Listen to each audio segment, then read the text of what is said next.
Assalamualaikum warahmatullahi wabarakatuh. Perkenalkan, nama saya Khairul Umam dengan NIM 2018-53027 kelas paralel. Di sini saya akan menjelaskan tentang pengendalian sistem informasi. Ya, di sini overview perusahaan. Di sini terdapat beberapa divisi yang saling berkaitan, yang saling satuan dengan yang lain saling terhubung. Di sini ada divisi IT yang bertugas untuk mengembangkan, mendevelop sampai coding program. Dan di sini akan menghasilkan output nilai maturity level 1 sampai 5 yang akan memberikan rekomendasi buat mana saja bagian-bagian yang perlu dibenahi atau diperbaiki untuk sistemnya.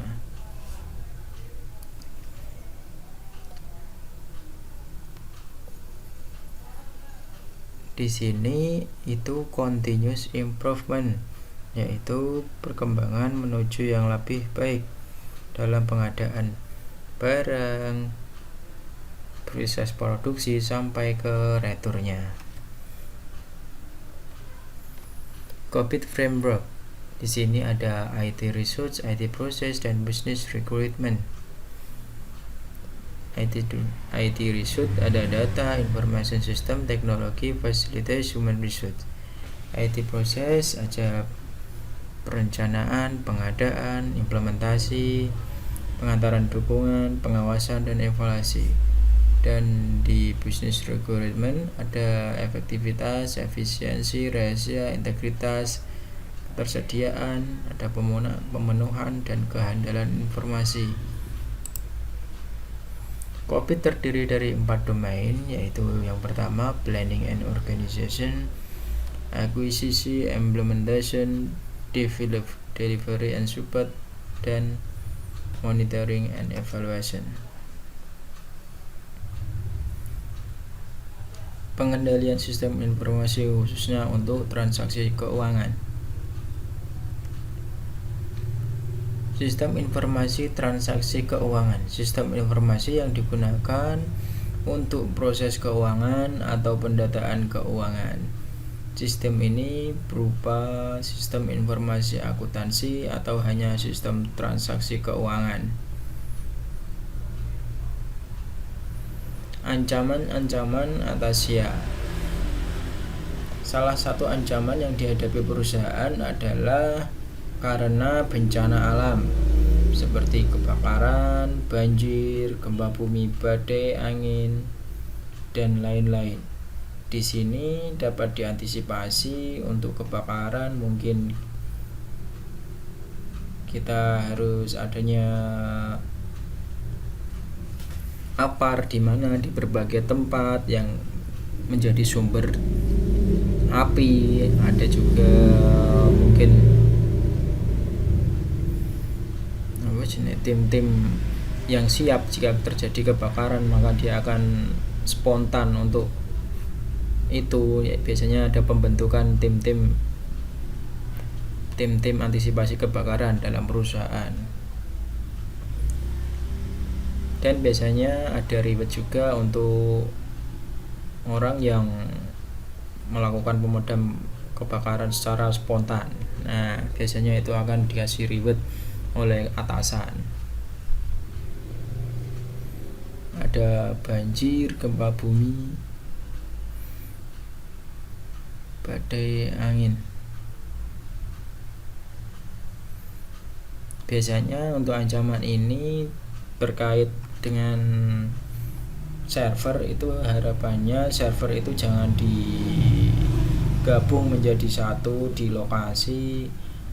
Bisa akan lebih baik jika server itu dipisah-pisah atau kita taruh di luar kota atau tempat yang berbeda-beda, harapannya agar ketika ada kebakaran di satu server, yang lain tidak akan terkena atau tidak akan musnah semua gitu.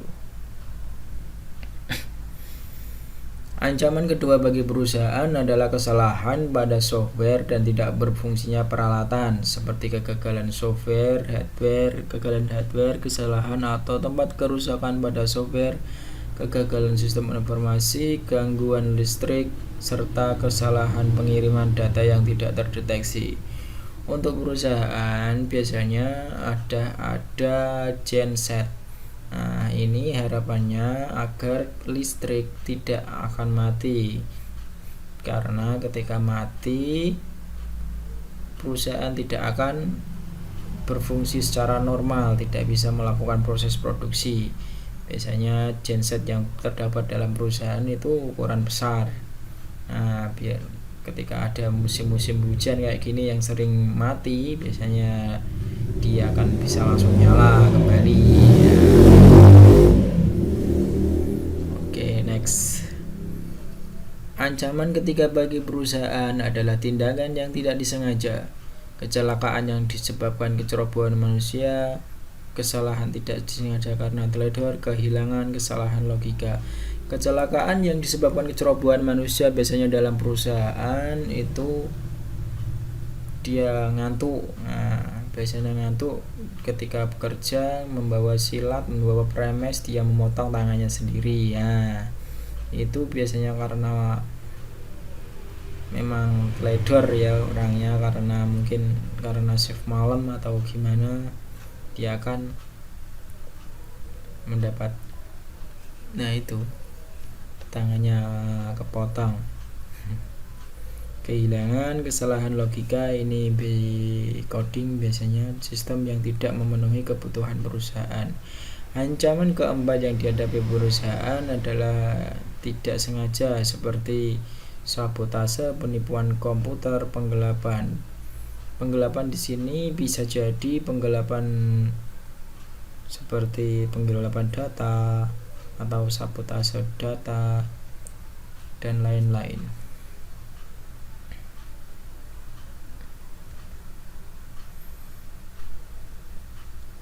Mengapa ancaman-ancaman SIA meningkat? Peningkatan jumlah sistem klien server memiliki arti bahwa informasi tersedia bagi para pekerja meningkat. Oleh karena LAN dan sistem klien server mendistribusikan data ke banyak pemakai, mereka lebih sulit dikendalikan.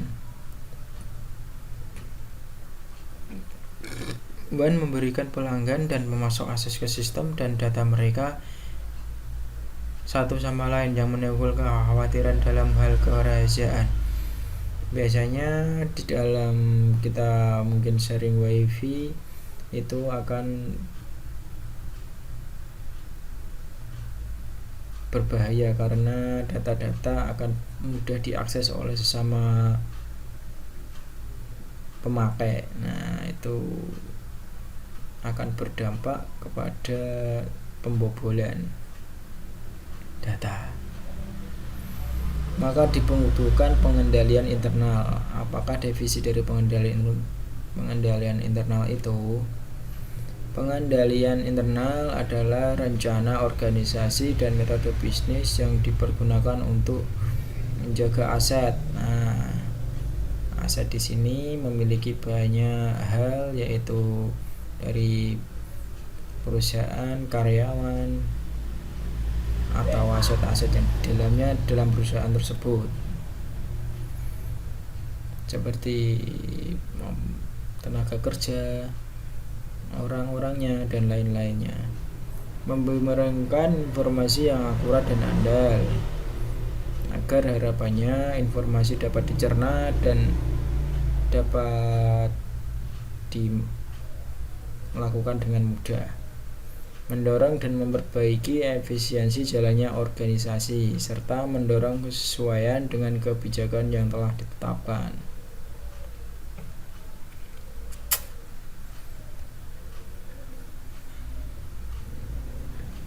4 prinsip keandalan sistem. Pertama, yaitu ketersediaan. Sistem tersebut tersedia untuk dioperasikan ketika dibutuhkan. Jadi ketika apa yang kita butuhkan Nah, sistem itu akan sangat membantu dalam tugas kita sehari-harinya. Keamanan yaitu security, sistem dilindungi dari akses fisik maupun logis yang tidak memiliki otorisasi. Dapat dipelihara, sistem dapat diubah apabila diperlukan, tanpa mempengaruhi ketersediaan, keamanan, dan integritas sistem.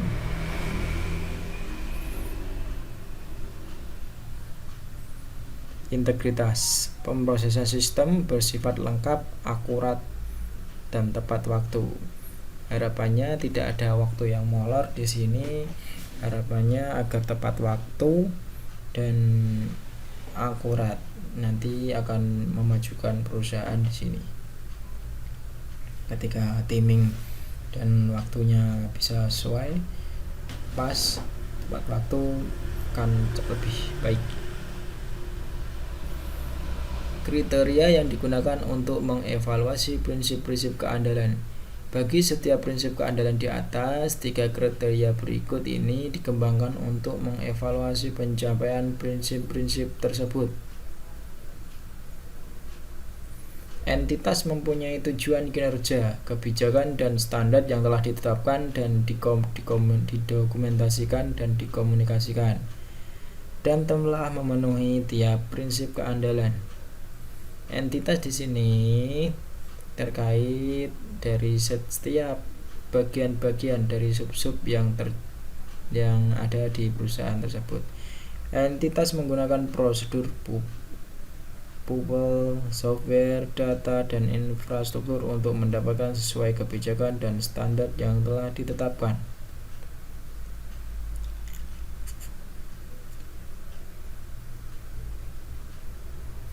Entitas mengawasi sistem dan mengambil tindakan untuk mencapai kesesuaian dengan tujuan, kebijakan, dan standar untuk setiap prinsip keandalan.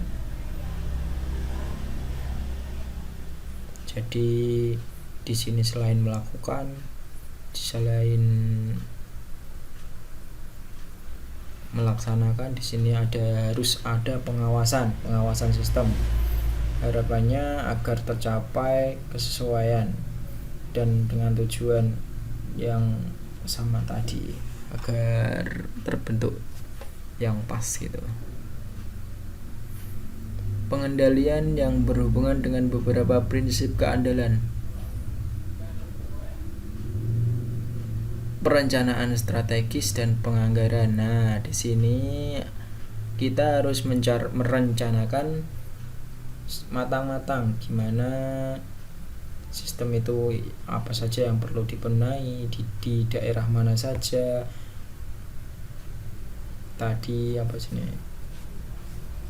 di bagian-bagian mana saja yang perlu kita benahi, dan di sini ada perlu penganggaran. Nah, dari sistem akuntansi nanti menganggarkan berapa biaya, penghitungan biaya, apa saja bahan-bahan atau apa saja yang perlu diganti untuk pengembangan sistem di dalam bagian-bagian yang perlu dibenahi tadi. Mengembangkan rencana keandalan sistem.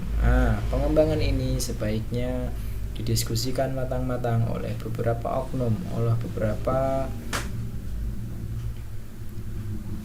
pimpinan atau yang saling berkaitan terkait untuk pembenahan sistem, dan melaksanakan dokumentasi. Nah, dokumentasi di sini berupa laporan atau yang lain. Pengendalian yang berhubungan dengan beberapa prinsip keandalan. Dokumentasi dapat diklasifikasikan menjadi 3 kategori dasar, yaitu dokumentasi administratif, yaitu mendeskripsikan standar dan prosedur untuk pemrosesan data. Dokumentasi sistem mendeskripsikan setiap sistem, aplikasi, dan fungsi utama pemrosesannya. Ketiga adalah dokumentasi operasional, mendeskripsikan hal apa yang dibutuhkan untuk menjalankan sebuah program.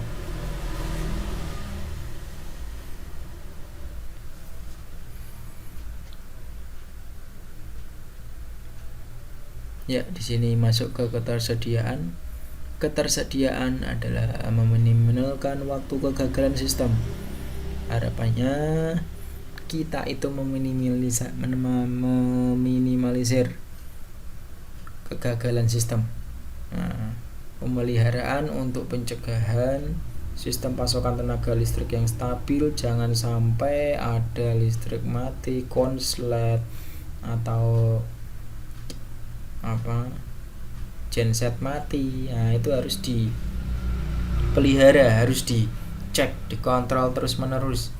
Harapannya jangan sampai listrik padam, karena ketika listrik padam akan mengganggu proses produksi. Batas toleransi kesalahan. Nah, kesalahan di sini agar bisa diminimalisasi. Rencana pemulihan dari bencana, meminimalkan gangguan, kerusakan, dan kerugian ketika perusahaan terjadi bencana seperti bencana alam, banjir yang tidak dapat ditahan, yang tidak dapat dibendung, mungkin akan berakibat fatal terhadap perusahaan. Nah, berapa lama waktu yang dibutuhkan perusahaan untuk dapat pulih kembali. Nah, di sini biasanya mungkin agak lama ketika dalam bencana-bencana seperti bencana alam ya. Nah, nanti dari elemen-elemen perusahaan yang berkaitan terhadap hal ini nanti bisa mendiskusikan, dapat melaksanakan agar penstabilan atau untuk kembali normal kembali agar bisa dipercepat, karena akan memakan biaya atau kerugian yang banyak ketika lama dalam normal kembali. Memberikan cara alternatif memproses informasi untuk sementara waktu, meneruskan jalannya operasi normal sesegera mungkin. Nah, ini meneruskan jalannya operasi normal segera mungkin agar dapat kembali normal seperti sedia kala. Melatih dan memperkenalkan personel dengan operasi perusahaan. Prioritas proses pemulahan, jaminan data dan file program cadangan biasanya udah dicadangkan dengan baik di suatu tempat atau mungkin di wilayah lain, mendapat ada cadangannya. Pengamanan elektronis, konsep rekonstruksi bertingkat, prosedur pengulangan, penugasan khusus, fasilitas cadangan komputer dan telekomunikasi, uji dan revisi periodik, dokumentasi yang lengkap.